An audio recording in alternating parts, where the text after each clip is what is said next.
अभी मजा आएगा ना भिड़ो। एक्शन। तो आपको तो पता होगा कंचना कि गोली चलाने का आदेश कोई मुख्यमंत्री थोड़े देता है। अब तेजस्वी यादव सम्राट चौधरी को बोल रहे हैं आपने आदेश दिया। भाई ये कैसे? अभी तो सम्राट चौधरी के वाटर कैनन से हम लोग अभी कराए हुए हैं, जस्ट पहुंचे ही हैं, आपके डिबेट में जुड़े हैं।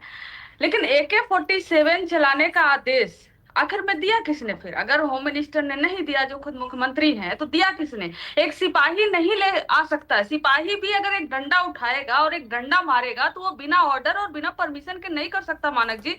अच्छा ठीक है, ये आप भी जानते हैं, ये मैं भी जानती हूँ। सिपाही को तब तक ऑर्डर नहीं मिलेगा वो नहीं चलाएगा। AK-47 आखिर में उसके पास आया कहाँ से? ऑर्डर किसने दिया? और जब इस पर हम सवाल कर रहे हैं तो आप क्या कर रहे हैं? आप वहां के ऑफिसर्स को ट्रांसफर करते हैं। ट्रांसफर कोई पनिशमेंट तो होता नहीं है। आप ट्रांसफर करके मोशन तरफ उनको बढ़ा दे रहे हैं। आप उनको पनिश करिए, उनका इस्तीफा लीजिए, उनको सस्पेंड करिए और खुद मुख्यमंत्री आकर जवाब दें कि AK-47 आया कहाँ से। और यही आज हुआ। एक जो आप सिंबॉलिक तौर पर दिखा रहे हैं, सिंबॉलिक तौर पर वो कारीगर हैं जो लेकर खुद से बनाकर लेकर आए थे और सम्राट चौधरी जी को एक मैसेज देना चाह रहे थे कि आपके ऊपर भले ही आपराधिक मामले हो, साथ साथ हत्या के मुकदमे हो, आपकी छवि चाहे जो हो, आपको शिक्षा से, आपको रोजगार से भले ही कोई मतलब नहीं हो, लेकिन आपको यह कौन परमिशन देता है कि आपके मुख्यमंत्री रहते हुए आपके यहाँ एक सिपाही हाथ में AK-47 सिवान में लेकर आता है? तब बस हवा निकल गई। शांतिपूर्वक प्रदर्शन हो रहा है।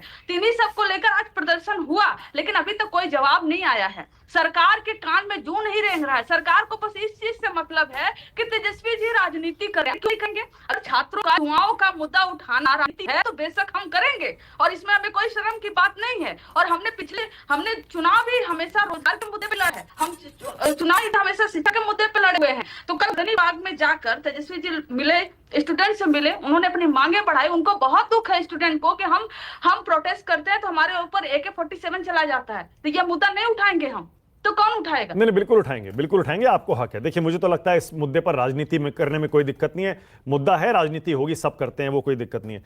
लेकिन अगर कंचना होम मिनिस्टर आदेश देते हैं सीधा एक कांस्टेबल को गोली चलाने के लिए, तो फिर तो आपके 15 साल के राज में जितनी बार पुलिस ने गोली चलाई उसके लिए सीधे आपके गृहमंत्री ने, तब के गृहमंत्री ने आदेश। Good question, you are a good question. देखिए, सबसे बड़ी पहली बात इस बात को समझिए कि गोली चली कब?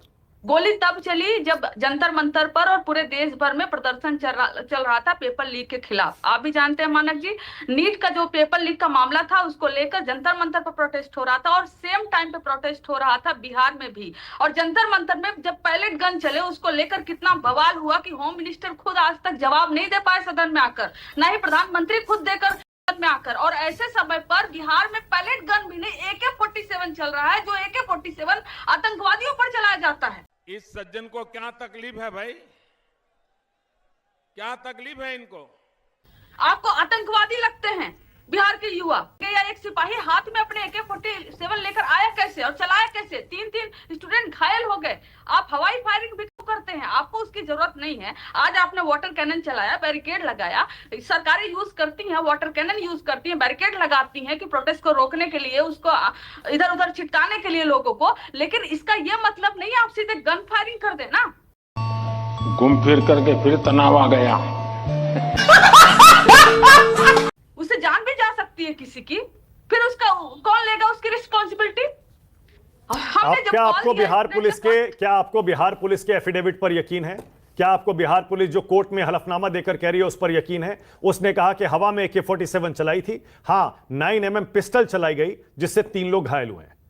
देखिए, बिहार पुलिस ने जो कहा, सबसे पहले जब AK-47 चला सरकार ने तुरंत डिनाई किया। इवन जदयू भी ने यह डिनाई किया कि नहीं, कोई AK-47 नहीं चला। वीडियो सामने था, विजुअल सामने थे। बाद में जब यह मामला कोर्ट तक जाता है तब यह मानने को पुलिस तैयार होती है कि हाँ AK-47 चला था। हमारा भी तो वही सवाल है, चला था तो क्यों? आप 2 केसेस देख लीजिए, भरत तिवारी एनकाउंटर केस जिसमें पुलिस एनकाउंटर करती है, उस केस में भी उस अधिकारी को सस्पेंड नहीं किया गया, ट्रांसफर कर दिया गया। माना सबके सब चोर हैं साले। और इस केस में भी सिवान में जब AK-47 चला तो इसमें भी उसको सस्पेंड नहीं किया गया, उसका भी ट्रांसफर कर दिया गया। तो हमारा क्या सवाल जायज नहीं है? आगे भी आंदोलन होंगे, आगे भी जो TRE 4 का भी नोटिफिकेशन जारी किया इन्होंने, पेपर लीक के जो मामले हैं, तो आप क्या गन चलाएंगे? ठीक है, आप गन से लेकिन रोकेंगे? मैं आपको बस इतना याद दिला दूं कंचना, मुझे पता है आपने जरूर इतना तो होमवर्क किया होगा कि लालू जी की सरकार में आमतौर पर गृह मंत्रालय, होम मिनिस्ट्री लालू जी अपने पास ही रखते थे। तो यानी क्या लॉ एंड ऑर्डर और पुलिस उन्हीं के अंडर आती थी। यानी जितनी बार भी प्रोटेस्ट लालू सरकार में हुए, उन पर फायरिंग हुई, उसके लिए लालू जी जिम्मेदार हुए।